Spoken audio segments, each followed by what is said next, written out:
Hello friend, back to Bhavani lifestyle. இந்த மழை வருது பார்த்தீங்களா, அதனால் இது எப்போவுமே நாங்கள் வெளியேருந்து கட்டுவோம். கட்டுறதுக்காக 60 ரூபா கேட்டிருந்தாங்க. ஒன்று நாங்களே வாங்கிட்டு வந்து 20 ரூபாய்க்கு, எதுக்கு 40 ரூபா எக்ஸ்ட்ரா கொடுக்கணும். இப்போ இவரே டையெல்லாம் போட்டு கட்ட ஆரம்பிச்சிட்டார் பாருங்கள். ஒரு அட்டை 20 ரூபா, மாட்டுறதுக்கு 40 ரூபா, மொத்தம் 60 ரூபா. இவர் 20 ரூபா கொடுத்து வாங்கிட்டு வந்து நம்மளே மாட்டிடலான்னு மாட்ட ஆரம்பிச்சிட்டாரு.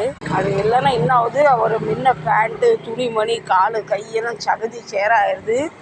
20 ரூபாய்க்கு வாங்கி நாங்களே ஃபிட் பண்ணியாச்சு. இப்போ மார்க்கெட்டுக்கு பிறப்பிட்டாச்சு. இப்போ நானும் என் தங்க பசங்கள் மட்டும்தான். இது எப்படி படுத்துருக்காங்க, ஒருத்தவங்க அவ்வளோ இடம் இருக்குது, இருந்தாலும் ஒருத்தர் மேலே ஒருத்தர் எழுதி படுத்துருக்காங்க பாருங்கள். இப்படி படுக்கிறாங்கன்னா எனக்கு உள்ளே வர்றதுக்கும் கஷ்டம். தாண்டி போக வேண்டியதாக இருக்குது. இந்த பக்கம் எல்லாம் ஜாமான் வச்சுருக்கு. நம்ம தனியாக இருக்கும் பார்த்தீங்களா, நம்ம கேட்டை பூட்டிடுவோம். இதை மீறி ஒரு பயம் வந்துடுவானா இன்னும் உள்ள. எனக்கு என் காவல் தெய்வம் 4 பேர் இருக்காங்க. எனக்கு என்ன பயம். இந்த ஒரு பிள்ளை படுத்துருக்கா, ரொம்ப பாவம். பசிக்கு தானே இங்கே வந்தானே என் கடையில் கிடக்கிற பேய்ங்க அடிச்சிரும். அதனால அங்கேயே உட்காந்துருக்கா. வாங்க அவளுக்கு சாப்பாடு கொடுக்கலாம். இன்னைக்கு சாப்பாடும் கொடுத்தாச்சு.